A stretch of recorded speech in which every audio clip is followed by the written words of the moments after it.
So this is going to be for YouTube. We're going to go over Lemonelli's a replay here. Just comment on it. And now Twitch chat should pop a bit. So as people ask questions, that should show up in the video. And hopefully... Oh, maybe it is a little small. Okay, I think it's okay. And if not, we'll learn for the next time. So, let's see. For the draft, they have some better initiation overall. Oh, actually, this is your team. What am I saying? You have better initiation overall. This is a bit of a weird lineup. Actually, I can't even tell. Okay, I think we have to load in. Let's watch. Let's just go into it so we can see where the lanes are. But your team has a bit better initiation. With like a Centaur, Sven Stun. And that usually helps in pub games a lot. Whereas their team, they've got the Lion, but then everyone else is kind of... just has to chase people. Player perspective. Alright. Need everyone to split into their lanes so we can see what's what. What the heck? It's okay, we're not here to comment on him. So we got a Veno. What am I saying? A Viper. Well, there is a Veno on the enemy lane. What are you doing? Alright. Forget him. We're not there for him. But your starting items, pretty solid. Actually, that's it. Yeah, this is just pretty happy with this. One consideration could be that you might be able to start stick. You have it queued up already, so I know it's in your mindset. Against, if you know for a fact Bristleback is going to be in your lane, you can sometimes just get a magic stick and cut out like a mango or a salve and then buy them later. Just because, like, if a Bristleback fights for the rune, he's probably going to use like 3 or 4 charges or 3 or 4 quill sprays, and so starting with the stick can often be really good to get those early stacks. But in this game, it is kind of hard to know where he is, so I don't hate that you don't have it quite yet, but you have it queued up, and if Bristleback is in this lane, you can buy it pretty quickly.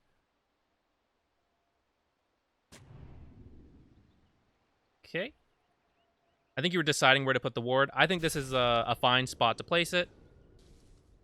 I mean, of course, ideally, it's to place it and then run out.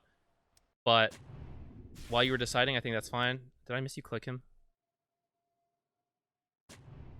And that'll just be something that naturally goes better. Time goes on.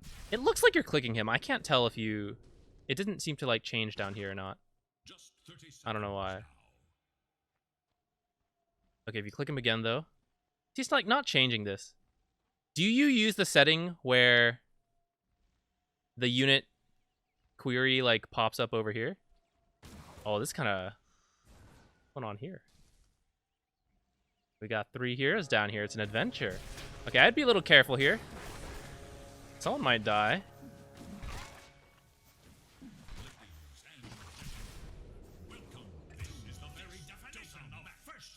Alright. I don't think you needed to use a mango there, because you still have a good amount of mana. You are going to survive. You see how many times you used Cool Spray already, so that's kind of why Magic Stick is good if you can get it pretty early. I think it's fine for you to salve up here. The lane is about to start. You got to be ready to go. I think it would have been... Yeah, so I think it would have been okay to salve early and then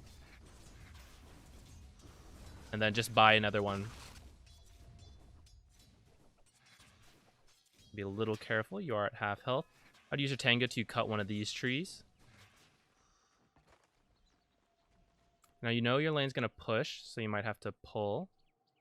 Looks like you're getting into position. Nice. Alright. The mindset is there. That's great.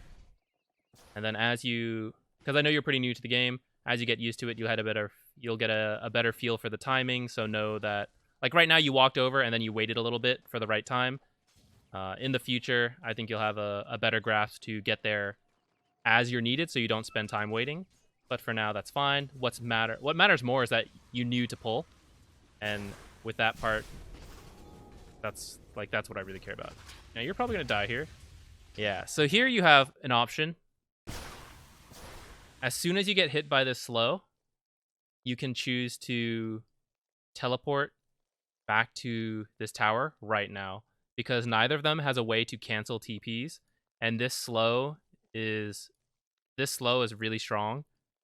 And with a bristle here with an orb of venom, you're gonna see you die, and you only make it to like this far. So you can either TP to this tower because you have a salve and you have tangos, so you can heal up and you're ready to continue laning so long as you don't die, or you could TP back to fountain and then run out. If you didn't have the salve or tangos, that would be probably the safer option, because say you TP to this tower and they hit you for those 2 seconds while you're channeling, you're probably too low to lane if you don't have this regen. I'm going to point that out, but that's something that I didn't even get good at until I was like in Divine. So that is something that many people don't do enough, is to teleport back to their towers. I always tend to default to teleporting back to fountain when I panic and I'm like, oh, I'm going to die. So I'm just going to say it so you know in your mind that it's something you can do, but I wouldn't sweat it too much.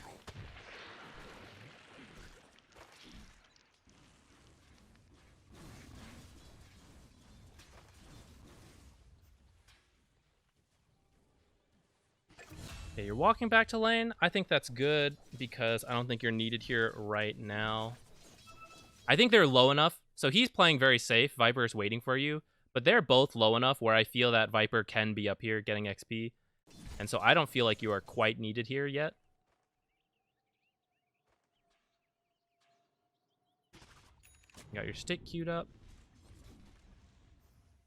Is this your courier? What's it got? A ward? Okay.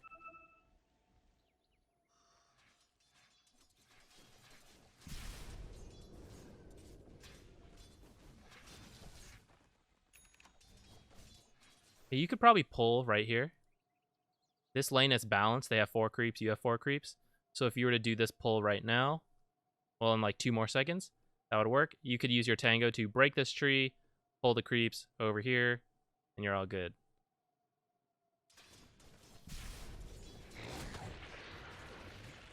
By the way, feel free to ask questions anytime in the chat, and I'll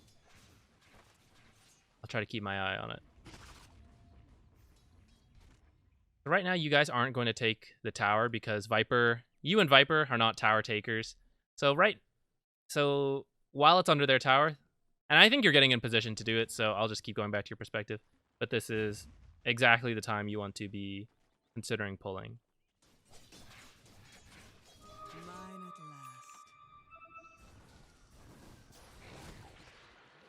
Okay, hit it a little too soon, so then you stood there to keep hitting it.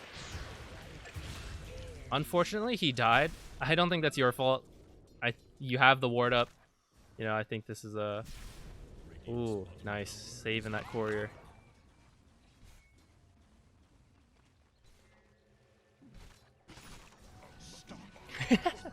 Nice deny.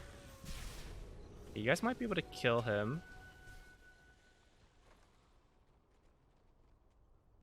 I'm not sure if you were... I actually don't think Frost Shield would have been enough to get the kill, so I think it's fine. What the heck is... Sir? What are you doing down here? What's Lion doing down here? What's going on? You got us a wild game.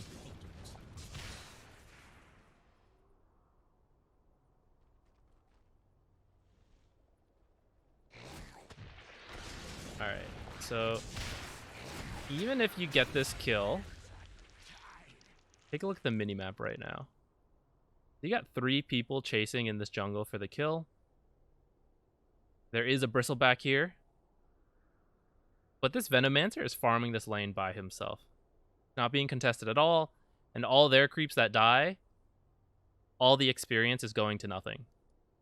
Even though you did get a kill, this does not justify losing like 1 or 2 waves of experience. And so at least one person needs to be in this lane. Probably the Viper, because I'm assuming he's playing as the hard carry. But if you see Viper decide he wants to go chase off for a kill, then I think you need to be the one to stay here and get this experience. Because, let's see. So as you can see, last hits are all over the place at this level. And so what matters more is getting XP, I think. And because people are not last hitting as well, they won't have the gold to buy, and many will not, even if they did, they won't buy early game items. And so the more points you have in some of your spells, the stronger they are. What am I trying to say? I just think it's really good to level up quickly, get a lot of points in your skills, and I think that would help at this rank a lot. Because it's easy to say, just last hit better, but that's really hard. That's something that like happens over time. But if you remember to stay in range of XP, which is just like a conceptual thing, it's not like a mechanical, got to work on last hitting sort of stuff, and you get your XP, you get these high levels in your skills, that makes it a lot easier to make plays because you just have a really strong ability because you got all the XP. And like, yeah, look at all these creeps dying. No one's getting any of them. He's going to get a big lead from this, and then it's going to be really tough to lane.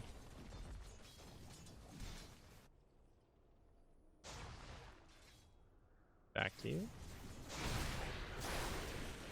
Okay, you got a Ring of Regen.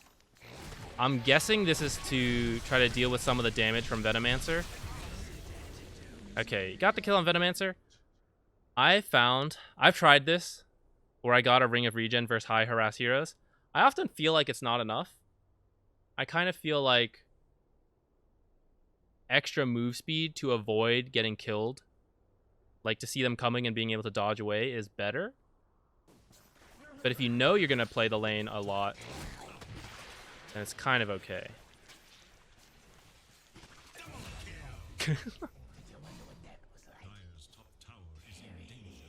So, a trend I'm noticing, lots of fighting going on. Dire's top tower is under attack. It looks like you're walking back to bottom lane. With this guy being level 6, I think it is possible you guys could get some kills. Got a Sal for him. You decide to TP in the end. I'm not sure if you guys were communicating something that changed your mind because you were walking originally. Try to make that decision sooner. So if you teleport from Fountain, you'll... Actually, in your case, you've already regened it up. Usually teleporting from Fountain, you'll have a bit of Fountain buff. Yeah, you do want to be careful about walking this far out because they can easily kill you. He's fighting, though. You can throw Frost Shield on him. I think you could kill this guy if you Frost Shield Viper and fight.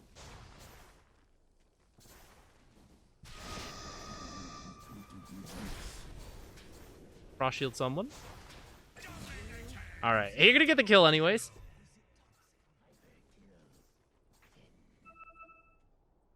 Yeah, so I think... Actually, okay.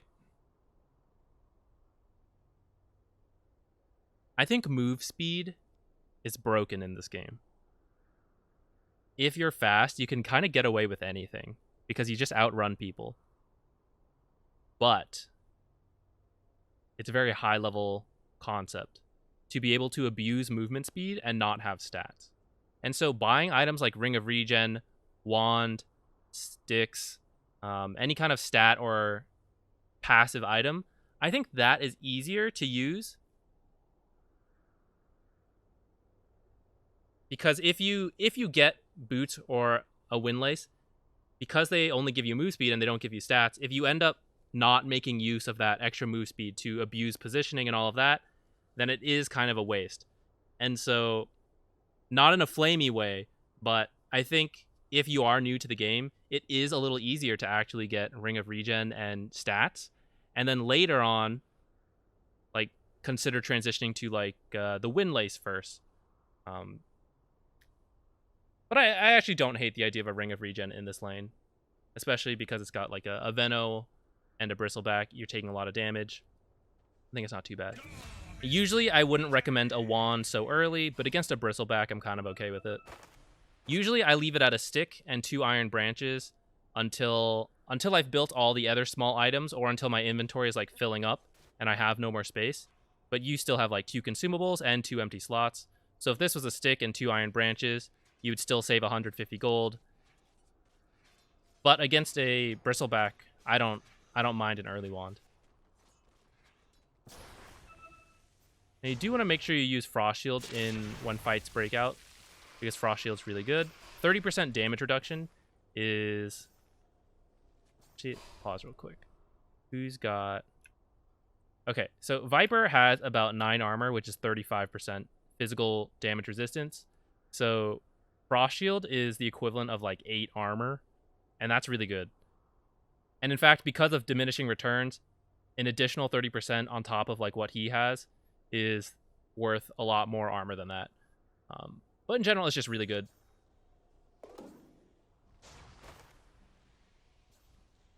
Speed up here a bit. See what's going on top. I'm gonna check top real quick.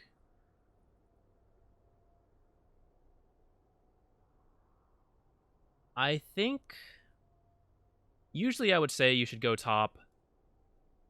You know, go top, you create pressure, let your hard carry farm.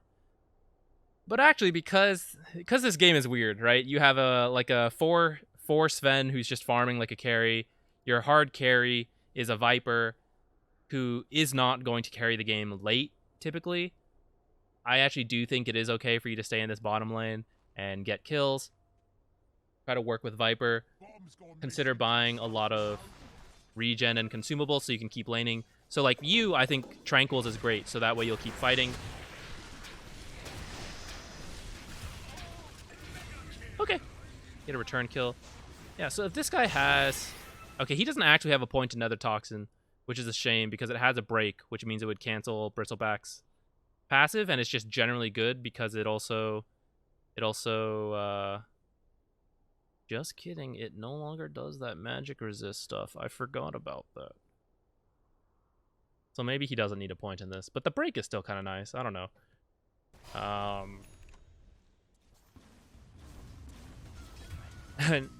Oh, he did die in the end. You're not actually losing tower damage. Too much damage. This is kind of okay. Now, I wouldn't chase out this far. You can die really easily. I would play carefully. If Viper's not here, you can't really kill anyone. So I'm just here. If I were you, I'm just here for XP and to get a couple last hits if possible. Yeah, so you don't have your Tranquils yet, so like all this damage means it's going to be really hard to come out, right? So be really careful against that. You might actually... You're very close to dying.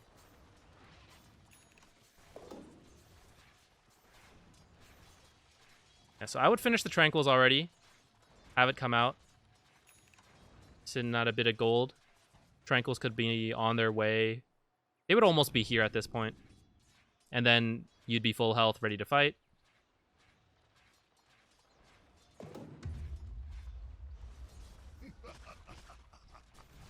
No? Did you forget him? Oh, no. Oh, no, wait. Where'd they go? Alright, I think you may have forgotten about it. You definitely need the Tranquils, though.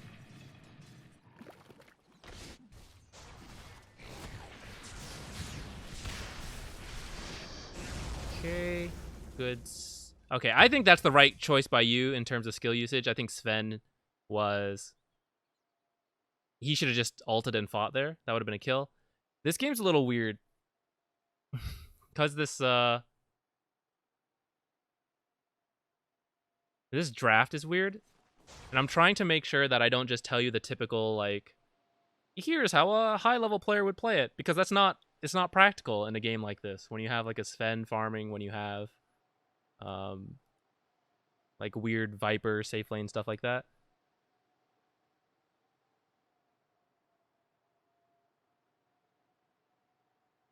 And 4 staff before tranquils. Yeah, maybe we'll see. We'll see what you end up building, but definitely the tranquils should come first. And then I don't mind 4 staff this game.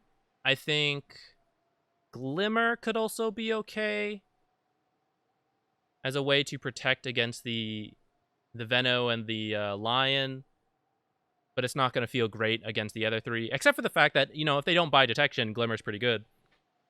So I think a Glimmer after the Tranquils, Glimmer or 4 staff, I think both of those are okay.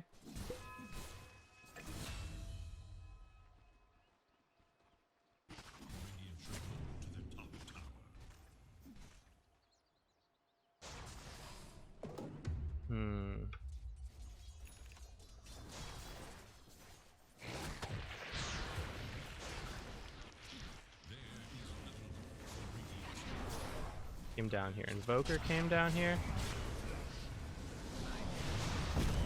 Okay. You died, but you got the return kill on Venomancer, so I think that's fine. Yeah, so it does look like you're getting the 4 staff first. So yeah, I won't talk about it much more than that. I just think Tranquils first is really important because that gives you all... It is a huge jump from Tranquils from the, from 1.5 up to 14 on Tranquils. It is actually insane. This is such a value item if you need HP regen, which almost everyone does. And so usually just finishing that off first is a very safe decision, typically.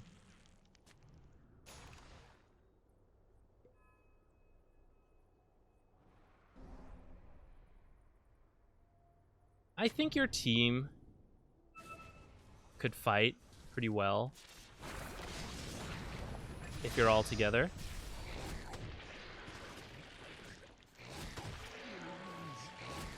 I think you actually want to run top. I think you want to like frost shield yourself and run this way to your tower and to where your team is. I think running bottom. Let's see if you make it. Nah. Okay, so you managed to run from here down to here, which I think is about the same distance as like right around here. And if you like ping yourself or call for your teammates, I think they can run over and possibly save you.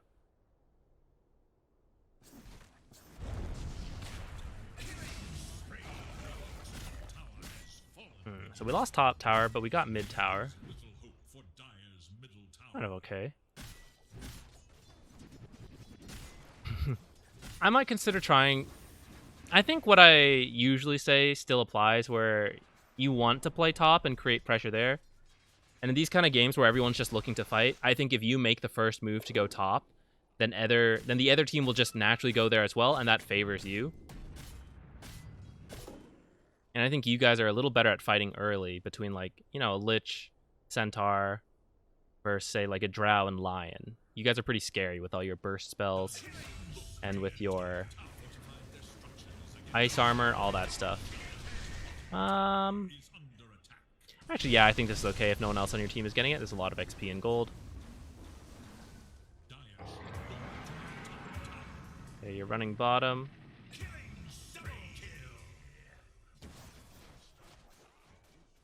How did they fight go so badly, actually? One thing, so I can tell you know something's going on because you're running bottom, but you really only need to like click down here once, and then you can like look at the fight while your hero runs, and then you click whatever button you use. I use a mouse button to snap back to your hero, see where you are. Like say you're mid and you see a fight is happening bottom. You click down here, you watch what's happening. Okay, I can't do it in a replay, but you click back, you see your heroes here, you're like, okay, I know where I am. I click here again, I watch the fight break out. That way you can kind of tell what's going on, what abilities are being used. Looks like they just had a really good surprise Life Stealer Bomb. And then a good Venno ult and all of that.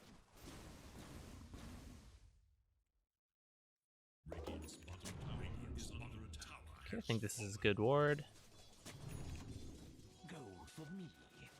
I might push this out. Okay, so as you're running here. Oh, actually, okay, first, I didn't notice this.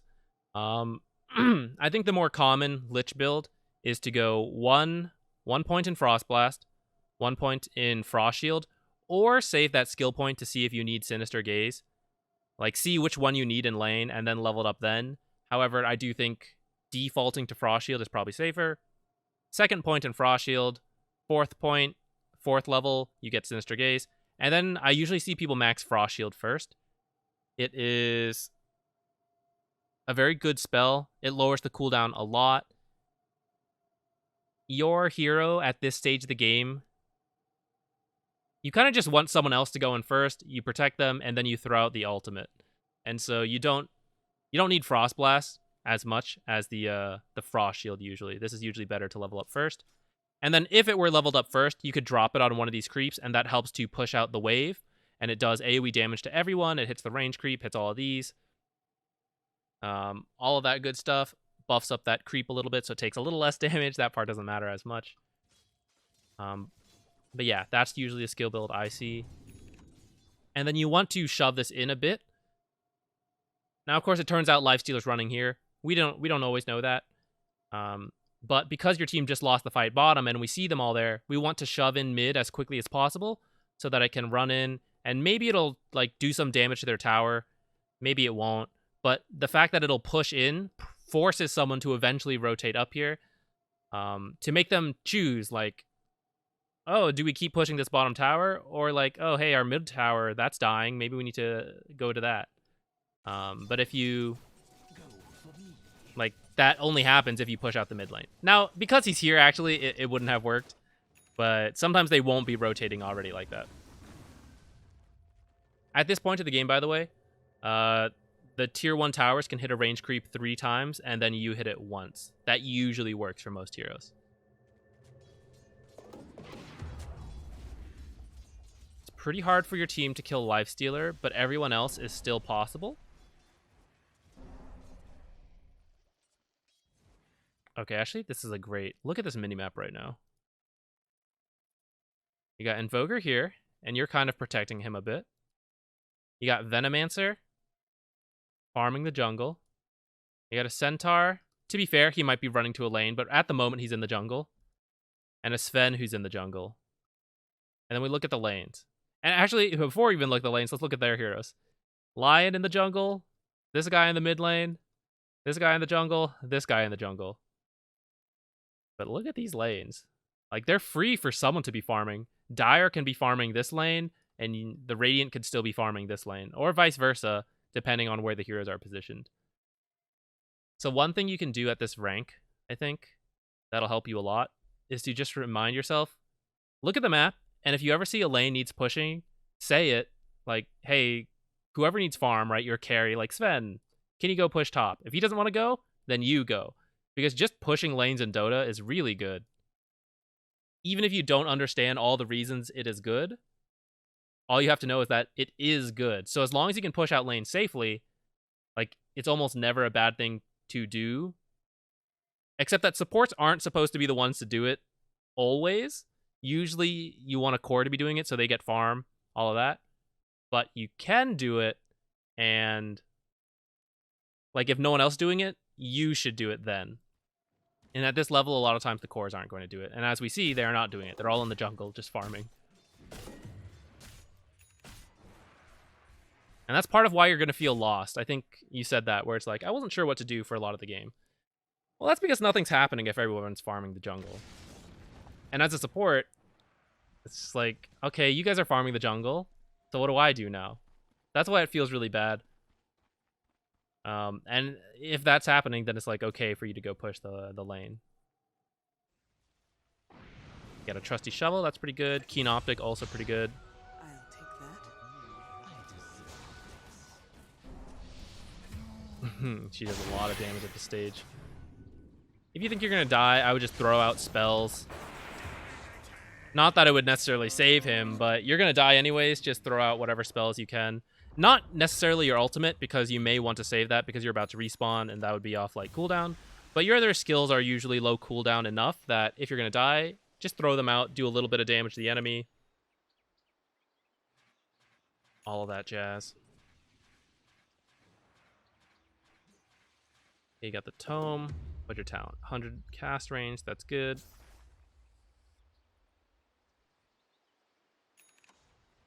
Okay, and you do end up finishing the Tranquil Boots before the Force Staff. So I won't go much more into that, but yeah, just finish the Tranquil Boots first. And for Lich, I would say it's pretty safe to always consider Tranquil Boots the first item you're going to build. I think it's just a really solid item for Lich. So just get the just plan to get Tranquils first if you play Lich, and then that way you won't accidentally like build a Force Staff first or something. And then you might need like 1 or 2 Clarities, but your health will always be good enough with the Tranquils. Okay, so see again, like the whole team farming jungle, right? Again, there's nothing to do if the whole team's farming jungle. Okay, Sven ulted. They found out you had a ward there. You guys TPing 3 feet. Yeah, everyone's just jungling. Fine to get triangles if you go mechanism and work towards late game Greaves.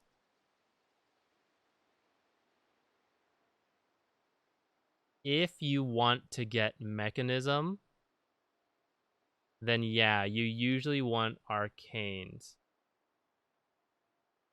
But Lich is not usually a hero that buys mechanism, and many position 5s are not heroes that buy mechanism. Or Greaves. Because okay, so some typical support items, right? The big 3 are like Glimmer, Force Staff. Oh, actually, those are the big 2, and then the others are all like nearby. But typically, you think of like Glimmer, Force Staff, Yules, Medallion. Those are very common items for the position 5, and in fact, other roles will almost never buy Glimmer Cape. The position 4 or 5 are almost always the only heroes that will buy Glimmer Cape. But for Mechanism and Greaves, other roles can buy that. Mainly the offlaner is usually the one who might buy Greaves. And so it's like, okay, both the position 3 and 5 could get Greaves, but only the position 5 could get Glimmer Cape. So you let the position 3 get the Greaves, and then you get the Glimmer Cape. Because if you build Greaves, they're probably the only item you're going to build on the position 5, because you just don't get a lot of gold. So as a general rule, most position 5s do not get Greaves. But if you do plan on getting Greaves, then yeah, I think it's better to get Arcanes and then Mechanism. Or actually, you can get Brown Boots and then get the Mechanism and then go back for Arcanes, depending on the game. That's okay too. But yeah, you usually want to avoid getting the double boots. That does tend to be a little iffy. Yeah, I think if you decide that, okay, my team really needs Greaves and I don't need other items, it is okay to get 2 boots, but hopefully you don't have to do that too often.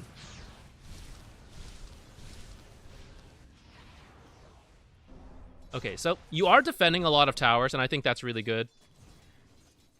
Especially it seems like... because it seems like everyone wants a jungle, right? So as long as you're defending towers, that's really good. Are you particularly fond of Lich? Or like... the current playstyle that I'm seeing in this game, which I think is pretty typical of many games at this level, are that everyone's farming the jungle, right? You spam Lich. Are you open to trying another hero? Well, let me explain my idea, which works on Lich, but works on other heroes too. Right now, we're seeing everyone just farming the jungle, right? So what can be really good for supports to do is to shove out the lanes. Particularly, like we talked about, because your carries who are supposed to do that are in the jungle. So if you think, like, okay, how can I maximize that? Picking a hero that either shoves lanes really quickly or does tower damage can be really good for you, I think. So 2 that are coming to mind right now are like Shadow Shaman and Jakiro. They both push lanes really quickly, and they both do a good amount of tower damage. Lich can't do what they can do the same. Because Lich, like, he can push lanes slowly with Frost Shield and Frost Blast. It costs him a ton of mana to do it. But then when he gets to the tower, it's like he doesn't do anything to the tower. And all that he does is like bring creeps to the tower, which is okay. But if you have a Jakiro or like a Shadow Shaman, someone who does tower damage and pushes faster, you could get objectives on your own as a support, and that gives you something to do. Whereas if you're a Lich and your team is just farming jungle, then I think it feels like you have nothing to do, because you don't. Lich is a hero that wants to back up cores and like let fights break out, and you throw out all your spells. And if they're all just jungling, then you really don't have much to do. I think some supports like Jakiro and like Shadow Shaman, they can be more active on their own because of their skill set, and they can actually take objectives on their own if like their team's not doing it. And then if the enemy team is also just jungling, then it's very safe to just go up to the tower and do all that.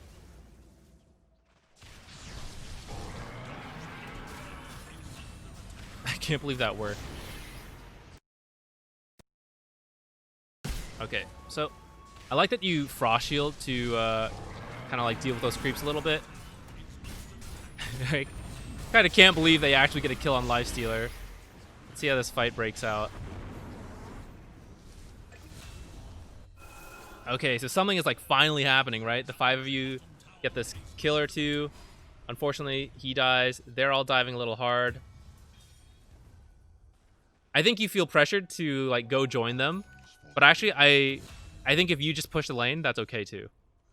Because at the end of the day, what if you all dive and then you all back to the jungle and then this tower's alive? Then these kills don't mean anything. And it kind of looks like that's what's happening, right? Invoker's TPing out and this guy's just getting out. If you just stay here and take this tower, that's great. And that's something like Jakiro can do, Shadow Shaman can do, right? Everyone else is diving up here or jungling, and you're like, okay, let me just liquid fire this tower. Or let me drop my ultimate and get this tower.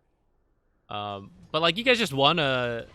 Well, 2 people died, but you got 3 kills. I would consider that a winning fight. But then you don't get an objective off of it. And that's why this game is so long. Like, things aren't happening. Everyone's jungling. When a fight breaks out, no one pushed an objective.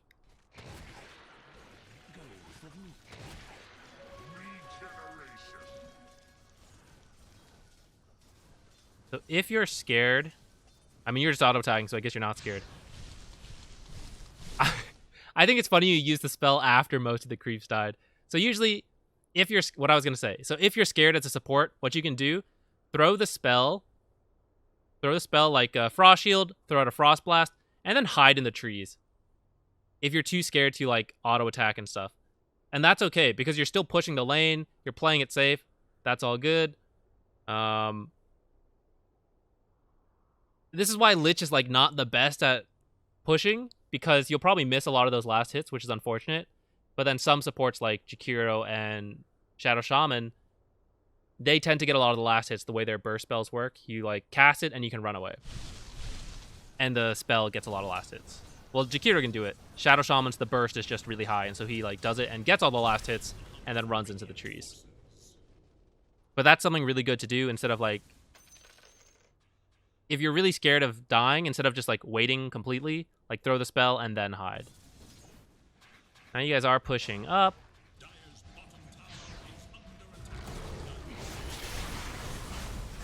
Good reaction time on the...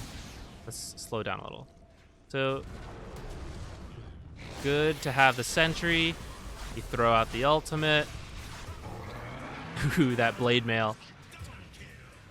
Alright, that blade mail wrecked you. But that's still what you have to do. You still have to throw out your spells there. And honestly, that's okay. 2 of you die, but you got a tower. And I think that's okay in this kind of game. Yeah, you can use ice armor on your creeps.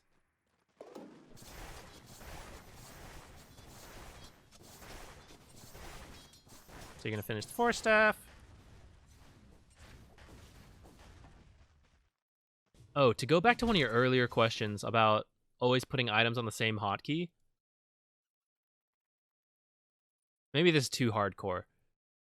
So right now, you mentioned like you always put wards on F. So this is totally personal preference. But something I do recommend thinking about is what buttons are easiest for you to press and you should put the most important items on that button. So like F to me is one of the easiest buttons to press. In fact, it is the easiest, and that's why I put treads there when I used to play like carry rolls. Now I never get to do it because tread switching requires a lot of pressing. So I thought, okay, I should put it there. I also put blink there because it's extremely important to be able to blink when you need to as quickly as possible. So that's what F is for me. Wards are just like not usually something that you have to immediately place down or like need to do like with high precision. So if you find some buttons are easier or not to press, I recommend putting the most important items like in those slots, whatever they are for you. But again, that's just like a super try hard thing.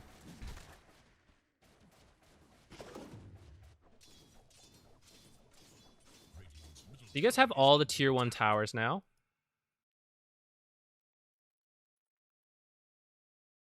Yeah, no problem.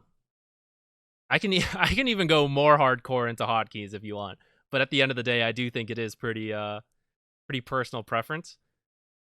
But if you're interested, we can talk about it. But right now, to talk about the game for a little bit, all the tier 1s are down, which is great. I think the next thing your team can think about. I don't have a hotkey video yet, but I've been thinking about it.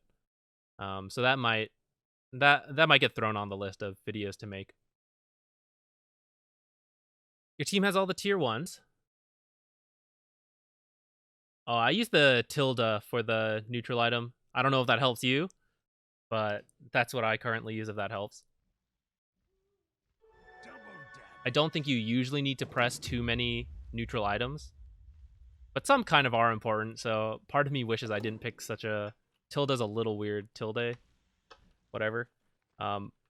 But I think for many support players, it's like we're not getting the Minotaur Horde and stuff like that very often.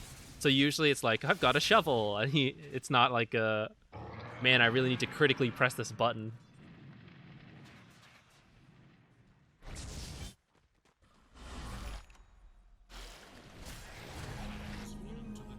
What's your hero doing?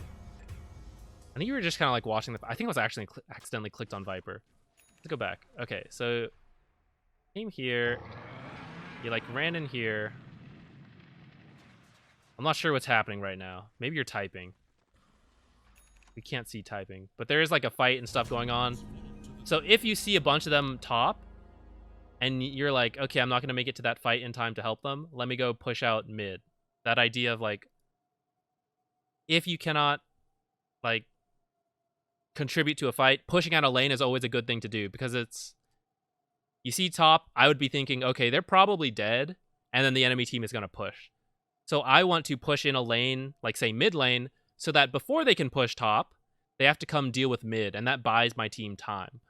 Or they just push top anyways, and then maybe I can pressure their mid tower a bit, and I get some free tower damage, which shouldn't happen because they're in the lead, or at least they're stronger right now because they just got some kills. Like, why can we trade tower damage? It shouldn't be possible. So it's a mistake if they let that happen. Drow snuck Roshan. That is very unfortunate. But this does make them pretty strong right now, I would say. Even though they don't have the best initiators, now they can just kind of walk down a tower and let Drow hit it. Let Bristleback frontline, let Venno frontline. Drow chips at it. She's got Aegis, stuff like that. I'd be a little scared to be going for this rune.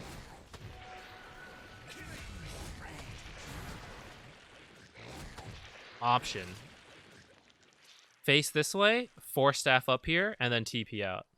Because if Bristleback wants to chase you, he has to run all the way this way.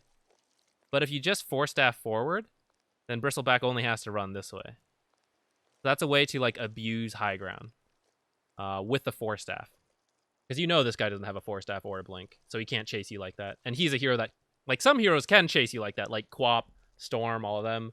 But people like Bristleback who just have to run at you, you want to try to force staff up or down high grounds in general, or like through walls like this, or in your base, things like that. Because when people want to chase you, they have to run all the way around. It buys you more time. And in this case, if I were you and I force staff up here, I would TP out to I don't know, this tower, back to base, anywhere. Because if they just chase you like this, I'm going to guess you die. Yeah. Okay, but your death ends up baiting out a return kill. Invoker's going to die too, though. Gee, I wasn't paying attention. Did Lifestealer die? That happened. Oh, mid. Alright, cool.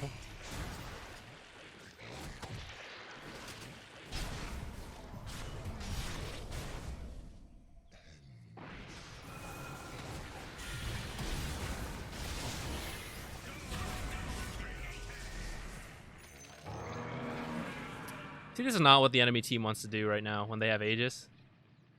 They want to wait for a Lifestealer. Lifestealer dying is really unfortunate, but then you just wait for him, come up, and then you just push down the lane like we talked about. Bristle and Venno frontlining. She chips tower. He can sit in someone if he wants, or he just waits. And then it's really difficult for you guys to like start a fight on that. But when they come into your jungle, invade like this stuff,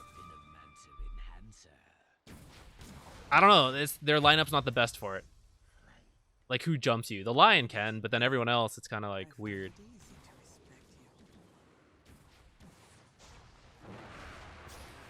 Speed up a bit.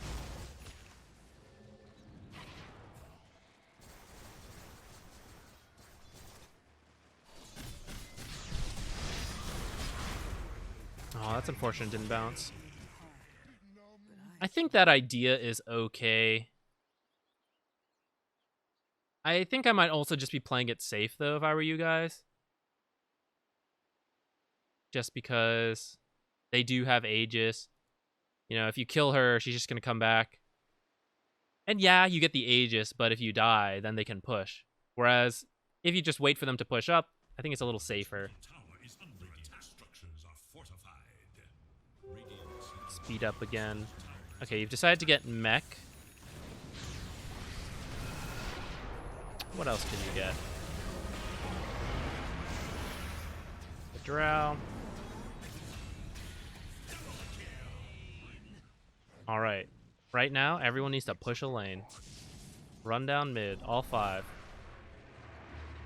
One person going bottom, that's okay. What's this guy TPing out for? I know this isn't your fault. But like, what's he TPing out for? Who could kill him? He's at half health, but 3 are dead, so what's it matter if you're at half health?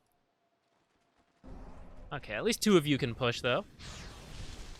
Okay, do you see that creep hit that ward? That means they have to have vision here. They have to have a sentry or something.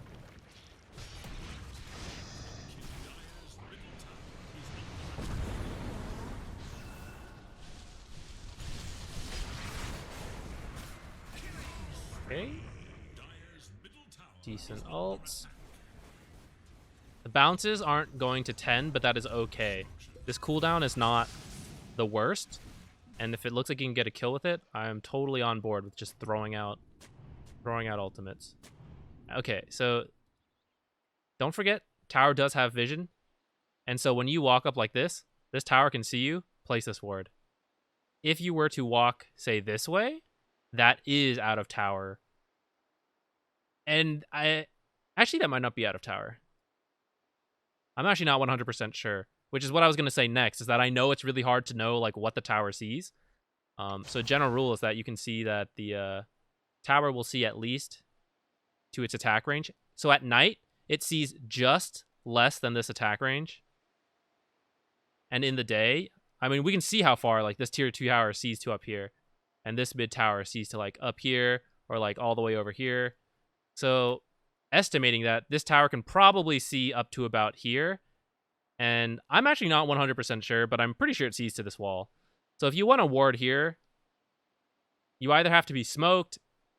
Invis actually doesn't cut it because you would come here, place it, and your invis would break and they would see you leave. But you can place this kind of ward at night. But in the day, I think the tower just sees you. Now, they may not be paying attention, but... Alright. Sven getting a kill.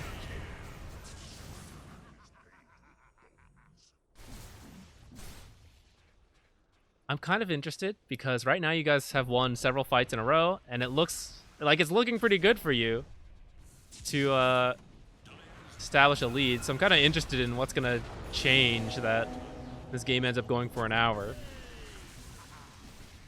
Dire's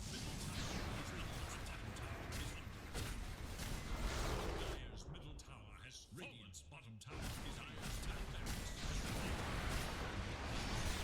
Yeah, so we have a Rax at 36 minutes. And I think that's fine. You guys won a team fight. So actually that's really... Let's highlight this. You guys won a team fight right next to objectives. And that's why this kill, like, this fight is good, because it leads to these objectives. Whereas, you know, chasing kills all the way back here, but then forgetting about the objective here, that's kind of pointless because you're not getting any buildings. Feel about the mech? Should I build something different? All right, let's take stock of what your teammates have. So my first thought is that, okay, I would love to have a pipe this game to deal with Venomancer. You can build pipe, but your offlaner should probably be the one to build pipe, and we see that he has. So check that off. Now, if you see that Centaur is not building a pipe, or you have an offlaner who doesn't build pipe, then that is what I would say. I would say build a pipe after your Force Staff. But because we have a pipe, we're good on that front. I think a Glimmer is also okay for a very similar reason. More passive magic resist to deal with these guys, and then you can use the Glimmer as an escape mechanism against these guys as well, if they're not carrying detection. The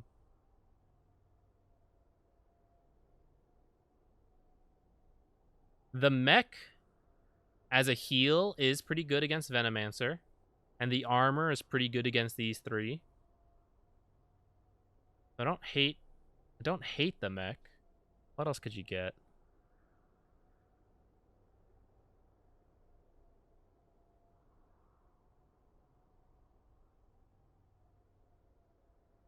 You don't really need a medallion for your team.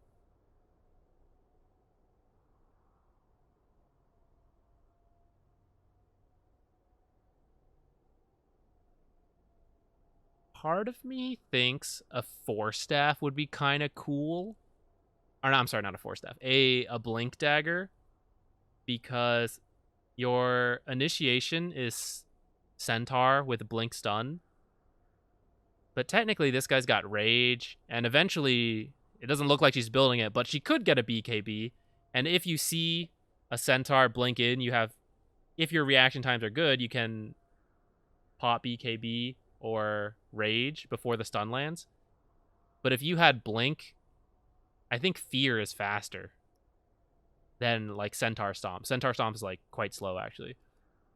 And I think that would be really cool. But not...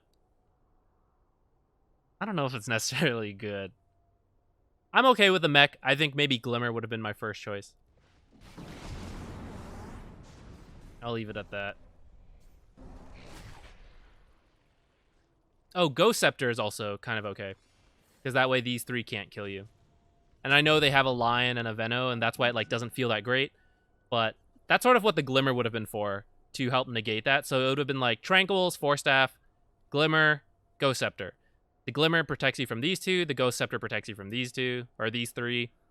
And the Glimmer helps to mitigate the fact that you take bonus magic damage from these guys when you activate it.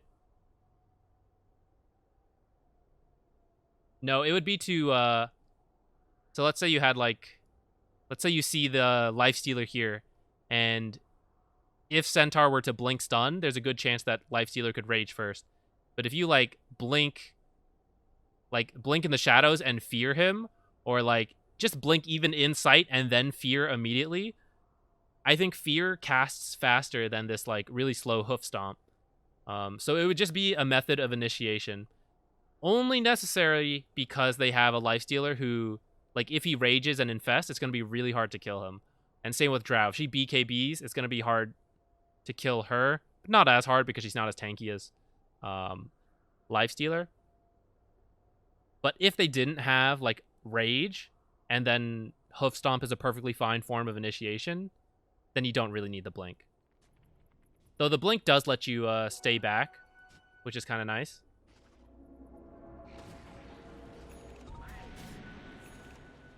Okay, your team should be picking up a lot of neutrals.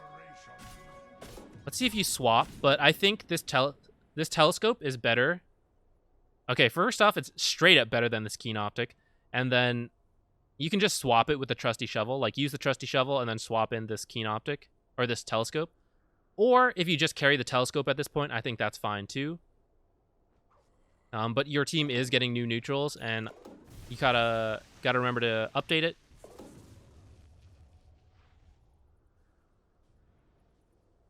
Because the telescope helps everyone on your team, but it also increases your own cast range to let you play a little safer, stay away from these heroes that'll kill you really quickly. Because Lich is a backline support, so you don't want to be too far up front. So the more cast range you have from items like that, it's quite nice. We'll slow down a little bit. Stuff is happening. A lot of times when these fights are happening, I feel like I don't know what's going on from your camera. So one of the things you're going to want to work on is to try to position your camera in a way that sees a lot of useful information as much as possible. So like down here, I can't really tell what's happening, right? I can sort of see Lion stun, but like I guess Lion's here, I guess there's a hero here. But if I look at the minimap, it's like really clustered, right? It's hard to tell who's where. And so I don't really know, like, is someone about to blink black hole my team, or like, I don't know what's happening. And so positioning up here, kind of way better. Like we can see, Bristleback's coming in from the side. Or if they had like an Enigma, we can see the Enigma coming in from here. So that is something to work on. I know it's hard, you know, it's like me saying it, it's like, oh, just do it better. But that is something to keep in mind. This ultimate,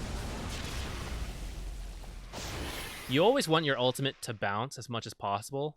So if you don't see a chance for your ultimate to bounce in team fights and you're not quite going to die yet, you don't have to, you know, just throw it out as support.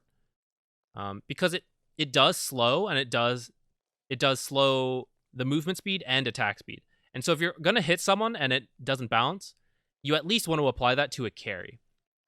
But if you looked up further, you could also see there's 3 people here. And so if you ult like one of them, you're much more likely to get these bounces rather than this lion over there. And I'm pretty sure your ult does reach. Yeah, your ult would have reached up there. So that would have been a lot better to... This kind of goes back to like moving the camera to see as much as you can. Like see where they are. That lets you know where you need to cast your spells. You have the mech. Kind of forgot to use it a bit. Okay, no, there it is.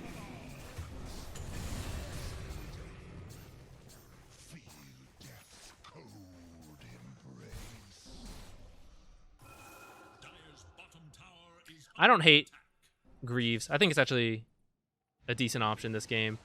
And the fact that you need Tranquils first is fine. You have to have Tranquils against someone like Venomancer. Venomancer auto-attacked you once. Like, he was leveling this up in the laning stage. He attacks you once, and you take damage for like 9 seconds. You have to have a Tranquils to counteract him. And then if you still need a Greaves, I think it's... You know, ideally, we don't double up on boots, but if it happens, it happens.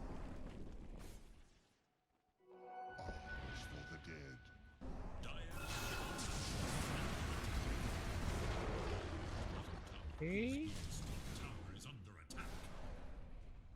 Should be another... Alright, they fortify, but that's fine. Your creeps are coming up. I would stay up here.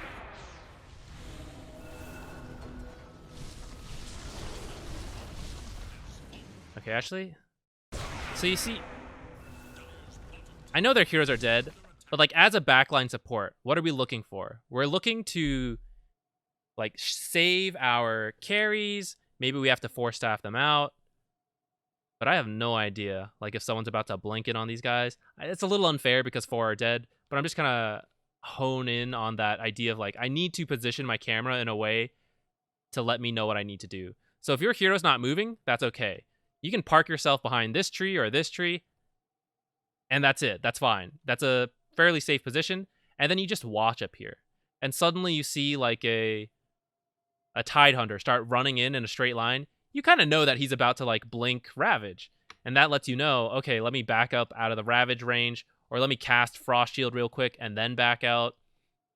Or maybe I can Force Staff my carry out quickly before he even gets to Blink Initiate. But we can't make that decision if we are looking down here and relying on the mini-map, which isn't going to be perfect. Because sometimes the heroes get clustered and it's hard to see.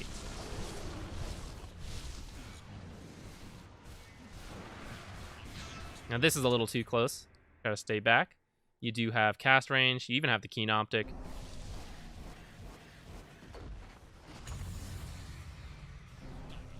Yeah, I don't know what Sven's doing. He should absolutely just be taking these buildings. I mean, I know what Sven's doing. He's looking for a kill, but he should just be hitting buildings. Look at the insane range of Frost Shield. So you're up here to cast Frost Shield on him, but Frost Shield is like, you could actually cast Frost Shield from all the way back here, which is way safer for you. All your abilities are actually fairly long range besides the Fear, but because you have Keen Optic and the cast range talent, could even have it a little further if you had the Telescope. All of those give you the ability to play further back, play fairly safely. And I stuck around a little bit too long. It was just the three of you. That should have been a clean Rax if Sven didn't like Shadowblade and run around in circles. He should have just taken this and then backed off. And now we just want to disengage. He kind of came in. He shouldn't have. He's going to die now. You were low. So we don't really expect you to survive anyways. Once that fight starts going poorly, kind of the position 5. So this is kind of a reverse throw. Does this guy have Ags? What is this? Super low cooldown ults? Yeah.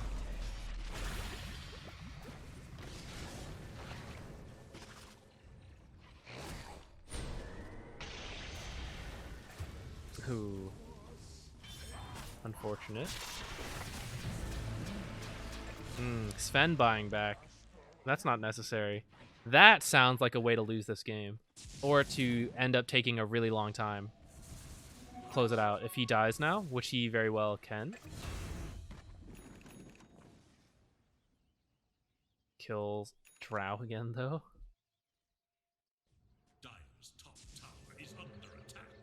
I think this is the time when you could just walk. Because you see 2 are dead. If you want to TP out here and quickly run to Roche, that's okay too. That just seemed like a bit of miscommunication between what was happening with your team and what you did. TPing down here, but your team's going up to Roche. Okay, you guys could win with this Roche on. All you need to do is go top and push that.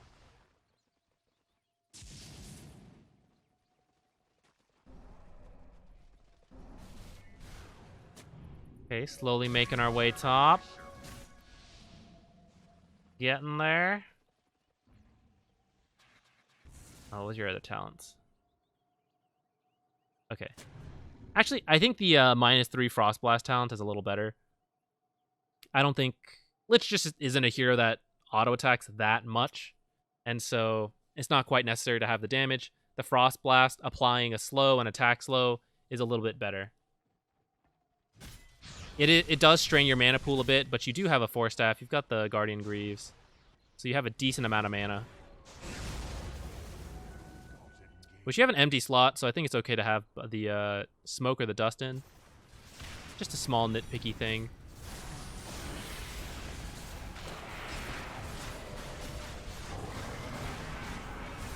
This is a bit of tunnel vision here. So you're kind of focused on warding and dewarding. Like you're attacking these wards, you're throwing stuff up there. And this whole time, there's like a full-on fight going on up here. You know, but we're looking down here. And this is the thing where it's like, okay, I should probably have Frost Shield on someone, you know? And these guys are a little low. They could use a heal. I could fear someone. I could Chain Frost between them and fear this Venomancer back to keep those bounces going. Frost Slow to slow them, keep him in this Nether Toxin. It's just like things are happening. And you realize a little late. We can't click you. There we go.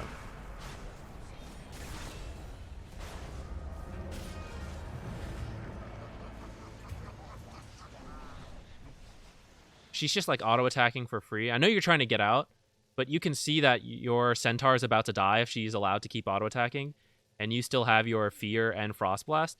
You can stun her. That would probably save him. Give him a chance to get out. That would be really good. Or you can Force Staff him away. How'd you end up with this one? You guys have like your tier 4s. Your tier 4 items. Yeah, there's like the telescope's good. A Philosopher's Stone for more gold, sure. Essence Ring for the health. This for general stats. This for a ton of HP regen. This is not so good on you. But I think a lot of these are better options. And they're just kind of sitting there going to waste a bit. We're diving a little bit here.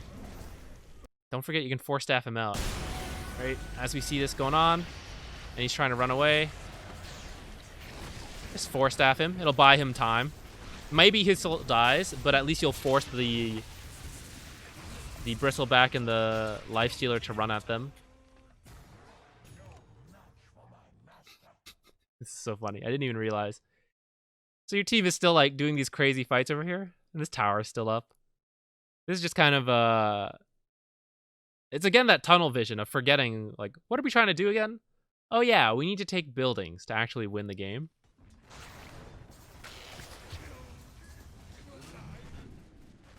Dire's middle tower is under attack. Dire's bottom barracks are under attack. Dire's middle tower is under attack.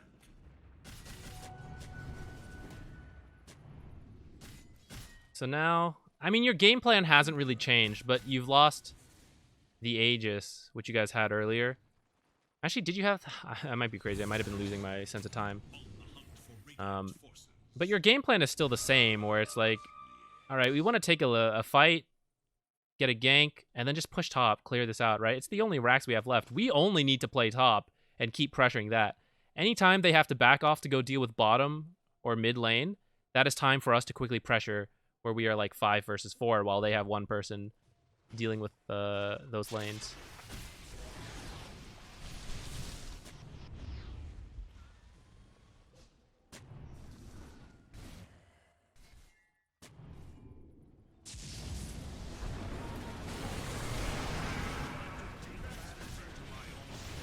All right. That time you remembered, like, hey, I'm going to get this tower. That's good. Now, we did use God Strength, and it's about to end. Well, it's not about to, but it is, like, we're missing a decent amount of it. And we did use Centaur ult. We could cool it off a bit. Wait for Aegis. Don't have to go for this high ground. Is that what's going to happen? Looks like it. Dire's middle tower is under attack. So see, actually, that's perfect. This is a great example. You see how your creeps ended up taking this tower even though you guys weren't here? That's part of why all you have to do is camp top. Because as they're distracted by you top, your lanes slowly push in and they chip away the main building. And they're getting in this free damage. You guys just got a tower for free.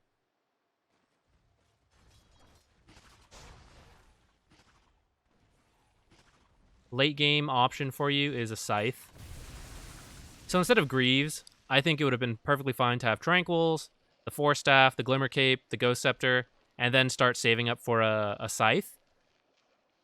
It's pretty solid on a lot of intelligence supports, and it's just a really strong item if you're going into like these 50+ minute games, if you have the gold for it. I mean, you have to save for buyback and still buy all your wards and stuff. I think this is probably, you're thinking about armor, but I think Scythe is way better. It is Hex is really strong. It is instant. It is quite long lasting, 3.5 seconds. Gives you a lot of intelligence, mana regen. This guy, we don't want him to rage or else it becomes really difficult to kill him. So we Hex him. And then we fear him. Hopefully we have some follow-up stuns on that. But I think those are... Or at least I think that's a really good option.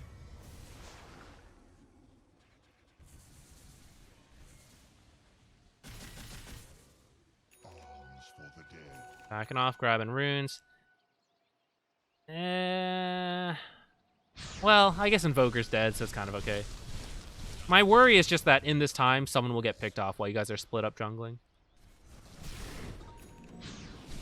As long as you guys keep track of where the enemy is and don't get picked off, though, this is okay.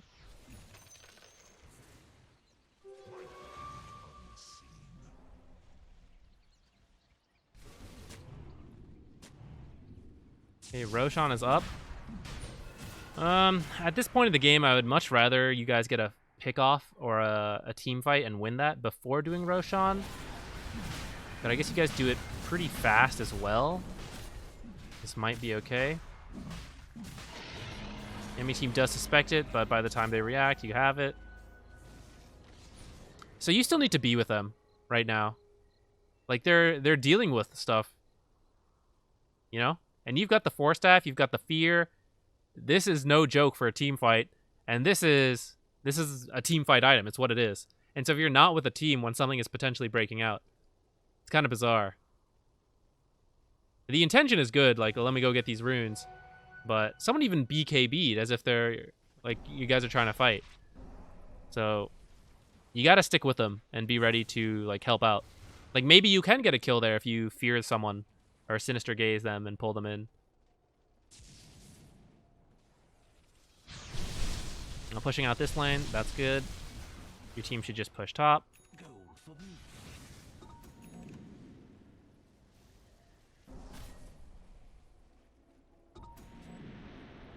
At this point of the game, Solar Crest is also kind of good.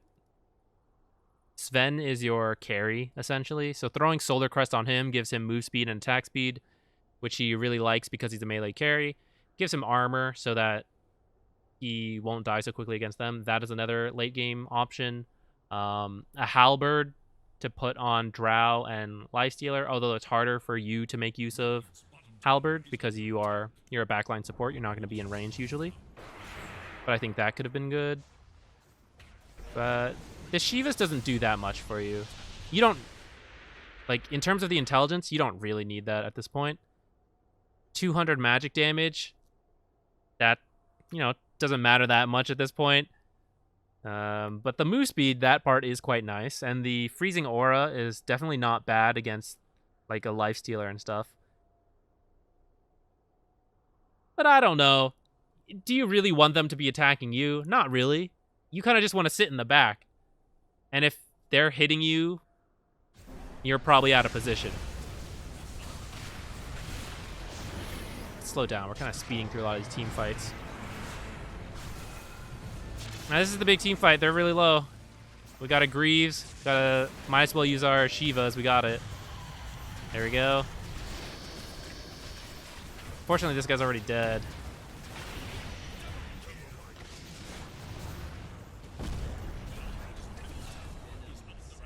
Yeah, you guys are kind of forcing these, like, high ground fights. Like, diving really hard in. And it's not supposed to happen. Or, like, it's not what needs to happen. You guys can just, like, chill, keep farming, wait for an opportunity. But instead, like, you guys keep diving really hard. And that's why this game is going on so long. Now that he bought back, there's actually a window to lose here. If he dies, that could be really bad.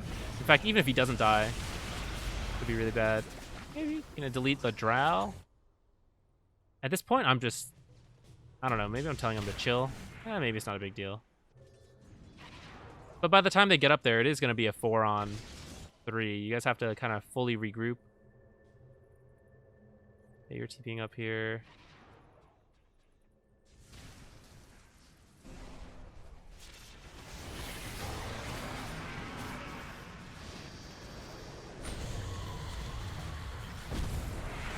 Throw out everything. Greaves, Force Staff him away.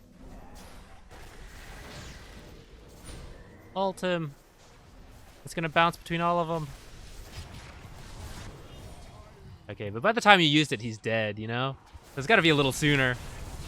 Because that'll make him hesitant. That'll be like, oh, do I keep chasing this? I'm taking so much damage.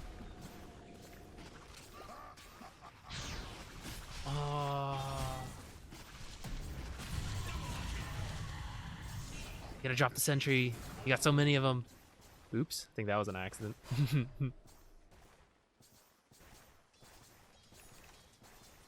Hey, you guys can fight. It's just a Venomancer. Yeah, shove this in, you know. All right, well, don't go crazy. Shove the lane in.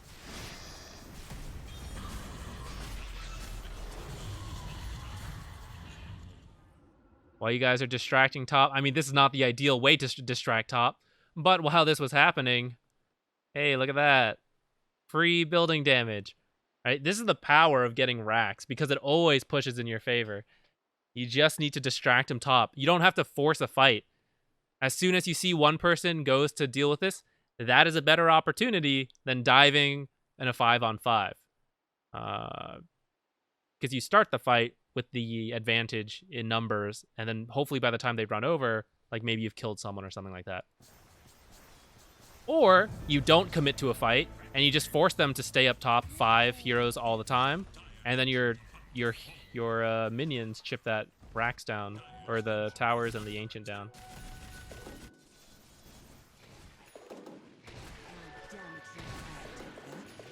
You know, I actually don't know if you win this game or not.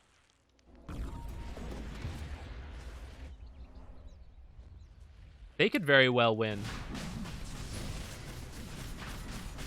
They have really fast tower pushing if they were to get here. We took the Aghanims. Centaur? Okay, he's got a pretty good Ags. I kind of think Viper Ags would also have been really good. It pierces BKB. Would have dealt with Rage and Drow. Same deal. Ancient is exposed, okay? More so than ever. When tier 4s take chip damage, it's like, okay, whatever. When this thing starts taking damage, that is time for panic. And someone has to go deal with that. They literally can't not deal with it, otherwise this thing dies and you lose. And so it's like, we don't need to force anything. Just buy time. Distract him. Eventually this chips down all the way.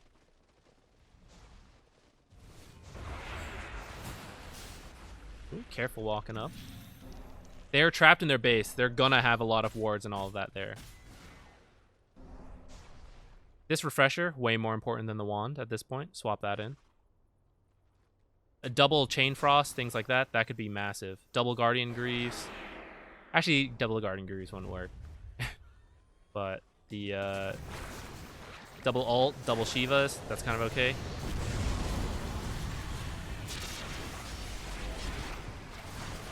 Plate Mail's gonna kill you. Greaves. See, this is where it's like refresher, throw in the other ult. You know, throw in the double frost shields. 2 fears.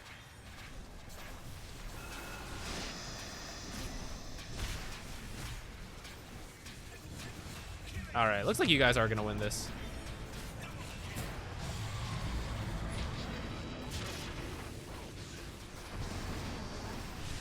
Famous last words?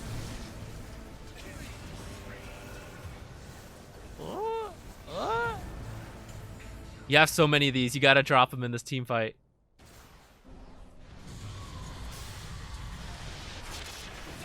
Oh. Okay, Sven's here. This should be okay. Yeah, see? Venom's gotta go deal with that. He can't even fight you top. Alright. Woo! Stressful one. That was close. Yeah, buyback. Go for the win. Alright. This could have been like a 35-minute game. But everyone was like farming the jungle. So I think that was my main takeaway, is realizing that the people you're playing with here are not like pushing the lanes as they're supposed to. And I think you could abuse that by picking a hero that wants to push lanes and can take towers. Of course, I don't want to force you to pick a different hero that you don't enjoy playing, but that is a recommendation I'm going to throw out.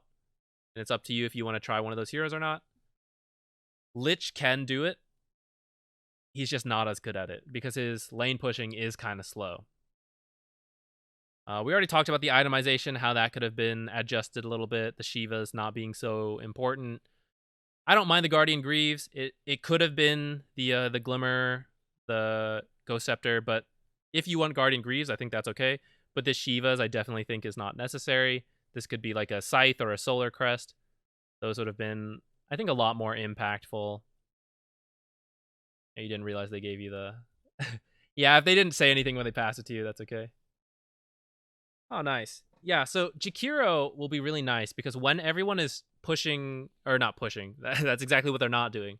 While everyone is jungling, you can max dual breath so that one dual breath, it doesn't quite clear the wave, but it does a lot of the work for you. And your creeps can finish up the rest. So you like dual breath, liquid fire wave, that shoves it really quickly.